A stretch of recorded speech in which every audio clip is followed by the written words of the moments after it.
அந்த உடனே அகத்தியர் கும்பிடுதார். ஐயா இந்த மாதிரி நான் போகிறேன், எனக்கு இப்படி ஆயிடுது, ஆனால் என் குலத்தை நீ காப்பாற்றுன்னு ராமர் கும்பிடும்போது ராமருக்கு சிவனை நினைச்சு ஒரு வில் கொடுத்தார். இந்த வில்லை நீ வச்சுக்கோ. ராமனுக்கு வில் கொடுத்ததே அகத்தியர். நின்ற நீர் செடிய பெருமாள் குருமுனியை வாழ்ந்தான் புயலம் வாழ்விக்கே அப்படின்னு பேரு. அகத்தியருக்கு வந்து எவ்வளவு பேருக்கு தெரியுமா? உங்களிருந்து ஒரு அடி உயரம் இருக்கும். அவனுதான் அவர் குருமுனிங்க. அவர் குறுகிய முனி இல்ல, குருவான முனிவர். அகத்தியர் வந்து குள்ளமான வடிவம் உள்ளவர் அல்ல அப்படிங்க. அந்த கோயில் பிரார்த்தனை எழுதியிருக்கான். நின்ற சீர் நெடிய பெருமான் அப்படிங்க. நெடிய பெருமான் அப்படிங்க. சிவனுக்கும் இவருக்கும் ஒண்ணு போல கோயில். ஆள் பார்த்தீங்கன்னா லான்ச்சில் நல்ல உயரமா இருப்பாரு அகத்தியர் சார். சூரியன் உதிச்ச உடனே அப்படியே பதக்கோடு தெரியும் சார் அந்த கோயில். வாய்ப்பு இருந்தால் இன்னொரு 1 மாதம் கழிச்சு அந்த கோயிலுக்கு போவோம். நாகூரில் ஏர்போர்ட்டில் இறங்கணும். பல்லா மாவட்டம், நாகூர் பல்லா மாவட்டம் ராம்டேக். அந்த ஊர் பேர் ராம்டேக். மலைஜாதி மக்கள் தான் அங்கே வாழுதாங்க. பிரம்மாண்டமான கோயில். ராமன் அங்கே வில்ல வாங்கும்போது சொல்லுதான், எனக்கு குருமார்கள் நிறைய பேர் இருக்காங்க, ஆனால் அந்த வில்லுக்குள்ள அஸ்திர வித்தை பூரா எனக்கு சொல்லிக் கொடுக்கணும்னு அவருக்கு பூரா சொல்லிக் கொடுத்தாரு. வில் வித்தியதை பூரா சொல்லி இந்த பலத்தெல்லாம் சொல்லிக் கொடுத்து, காண்டிபத்தெல்லாம் சொல்லிக் கொடுத்து, அப்புறம் தான் அங்கேருந்து ராமலட்சுமணோட தெரிஞ்சு சென்னைக்கு வராரு. அந்த கோயில் புராணம் எழுதியிருக்காங்க சார்.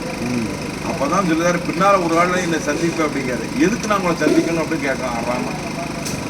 எதுக்கு நான் உங்களை சந்திக்கணும் அப்படிங்க.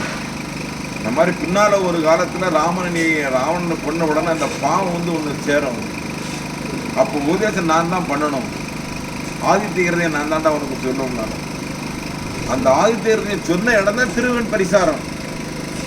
ராவணனை போர் செஞ்சு இறங்கை விட்டு வருகிற பொழுது திரும்ப அந்த தோஷம் போறதுக்காக அந்த தாலியை எடுத்து கடல்ல போட்டுட்டு திருவன் பரிசாரத்துல தான் ராமர், லட்சுமணர், அனுமார், அகத்தியர் அங்க இருக்காரு.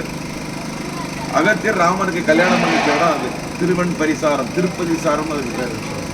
அங்க அந்த இடத்துலதான் திரும்ப பிறகு இந்த பாவத்தை போது ஆதித்யகிரின்னு சொல்லுவாரு. அந்த ஆதித்யகிரிதையும் ஒவ்வொரு இந்துவும் படிக்கணும். அந்த மந்திரத்துக்கு அவ்வளவு எனர்ஜிஸ் இருக்கு. பகை விடணும், நல்வினை வந்து சேரும், தீவினை போகும், செய்வினை மாறும், ராஜ கடாட்சம் பெருகும். அது உண்மையிலே படிக்கணும் அப்படிங்க. தமிழ்லையும் இருக்கு, சால்கேட்லையும் இருக்கு. ராத்திரி ட்ரெயினில் போயில கண்டிப்பாக நான் மாட்டிக்கேன். ஆதித்யகிரியோட ஒரு அன்பு என்னன்னா, குருமுனிவன் யார் அப்படின்னு சிவன் வந்து ராமன்ட்ட சொல்றாரு. இவன் யாரு உனக்கு தெரியுமான்னு ராமனுக்கு சொல்றாரு. இவன் யாருன்னு தெரியணுங்களா அப்படின்னு சிவனைத்தான் போய் வணங்குதான். ராமன் பிறந்ததே வந்து சிவனை வழிபாடு பண்ணி தான் பிறந்திருக்காங்க. அயோத்தியில ராமன் பிறக்கிறதுக்காக தசரன் புத்த சிவன் இன்னும் இருக்கு. நான் என் கையால அவசியம் பண்ணியிருக்கேன். அப்ப ராமர் வந்து முகமது கொண்டு சிவனைத்தான் கும்பிட்டுருக்காரு. அவன் வந்து பிராமணன் கிடையாது. ராமன் வந்து பெரிய சிவபக்தன் தான். தசரதன் பெரிய சிவபக்தன் தான். சிவபெருமான் தான் இந்த பிள்ளைகளை கொடுத்தாங்க.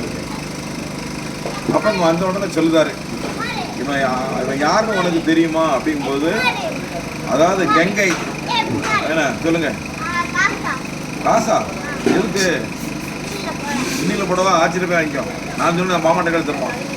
அப்போ அந்த பூர்ணகுமா வச்சிருக்காங்கல்ல, அந்த பூர்ண கழுத்துக்குன்னா அந்த கலக்கத்துக்கு தான் உயிரா உடம்புக்குள்ள பண்ணுனாங்கல்ல. அந்த பஞ்சபூதங்கள்ல முதல்ல தோன்றிய காற்று தேங்காய்க்குள்ள இருக்கு. தேங்காய்க்குள்ள காற்று இருக்குல்ல, எப்படி போச்சு? தேங்காய்க்குள்ள காற்று இருக்குல்ல சார், குளிர்ந்துதுல்ல, காற்று எப்படி போச்சு? மண்மாதா, காற்று, அக்கினி, நரம்பு, எலும்பு, சத பூராவே இந்த கும்பம் தான். மாங்குளம் வைக்காங்கல்ல, மாங்குளைக்கு என்ன பேர் சொல்லுங்க சார்? காஞ்சிபுரத்தில் உள்ள சாமிக்கு என்ன பேர்? ஏகம்பம் அப்படின்னா மாமரம். அந்த மாமரத்துக்கு விஷத்தன்மை போகக்கூடிய சக்தி இருக்கு, சகல சம்பத்து இருக்கு. அதுக்கு பேர் அதனால ஏகம்பவானம்னு பேர். அங்க இருக்கிற ஏகம்பவானன் சிவன், முக்குன்னுடையும் சிவன். அங்க இருக்கிற கங்கை வந்து பார்வதி.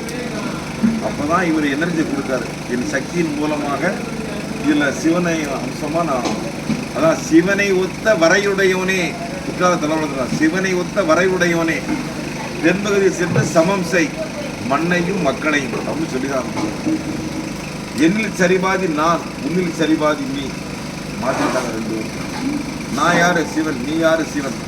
ஆதி சிவன் வேற, அவன் தான் அந்த சிவனையை படைச்சவனே. ஆதி சிவன் வேற, சிவன் வேற. ஆதில் முளைத்தெழுந்த ஆதி சிவனை அகத்தியனாம் அப்படின்னு. ஆதில் முளைத்தெழுந்த ஆதி சிவன் மீது அகத்தியர். சித்தாந்த பாடத்தில் இந்த பூமியை தாங்குற அகத்தியர் தாங்கிட்டு இருக்காரு. மெய்ஞாண்ட கிருத்திலையும் சித்தாந்தத்தையும் சொல்லப்பட்டிருக்கு. அதனால குருமுனி அப்படிங்கிறது அவர் குரு, எல்லாருக்கும் குருவா உள்ள முனிவர் தான். அதாவது சப்தரிசிலையும் வருவார், பாண்டிச்சித்திலையும் வருவார், மண்டலத்திலையும் இருக்காரு. அப்போதான் இவர் சொல்றாரு, என்ன மாதிரி உள்ளவங்க எனக்கு அந்த இதை விட அவருக்கு அது இருக்கு. உங்களுக்கு இல்லாத சக்தி உங்கள் பையனுக்கு இருக்கும், உங்கள் பையனுக்கு இல்லாத உங்கள் பேரனுக்கு வீரியம் கூடிக்கிட்டே இருக்கும். நீங்கள் பண்ணக்கூடிய பூஜை, நீங்கள் பண்ணக்கூடிய தியானம் தான் உங்கள் பையனுக்கு, அதுக்கு உங்கள் பேரனுக்கு. அதனால் அந்த கணக்குகள் உண்டு. நான் இருக்குன்னா நான் பண்ணக்கூடிய பூஜை புரஸ்காரம் வந்து என் பேரனுக்கு தான் போவோம், என் பையனுக்கு வர்றது. எங்கள் அப்பா பண்ணது பூரா, எங்கள் அப்பாவோட அப்பா பண்ணார்ல எங்கள் தாத்தா, அது எனக்கு.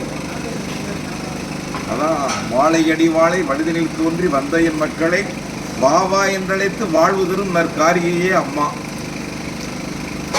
எங்கள் அப்பா பண்ண அதே வள்ளலார் பண்ணுற வாழையடி வாழை வழியடியாக வந்த மக்கள்னு சொல்கிறாங்க. ஆனால் எல்லாரும் என்னன்னா சூழ்ச்சின்னு ஒரு இடத்துல வச்சுக்கிடுவாங்க.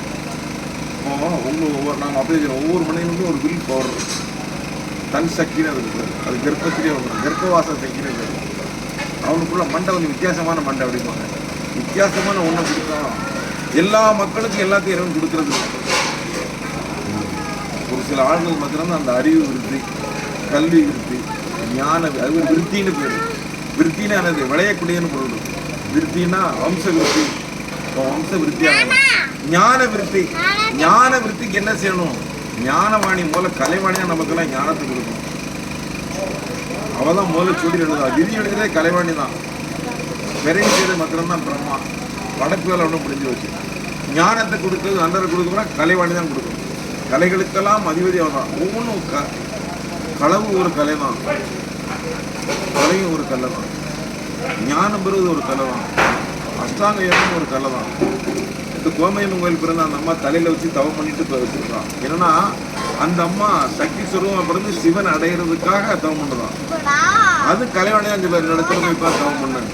ஒவ்வொரு மரத்துக்கும் ஒரு எனர்ஜி இருக்கு. புன்ன மரம் அகசியர் மரம், பின்னை அகத்திற்குள்ளது, இழுப்ப மரம் சிவனுக்குள்ளது, வேம்பு சக்திக்குள்ளது. ஒவ்வொரு மரமே ஒரு கடவுளாக சொல்லியிருக்காங்க. இது மாதிரி ஒவ்வொரு ஞான மார்க்கத்தையும் ஞான கண்டத்தையும் சொல்லும் போது அகத்தியர் பரிபூர்ண சித்திரம் 1000 பாட்டு ஒரு வரியே வந்து சொல்லி பாட முடியும்.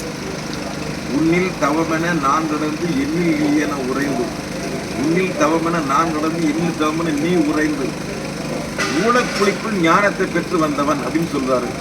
நீங்க என்ன பொருளை குறிப்பீங்க?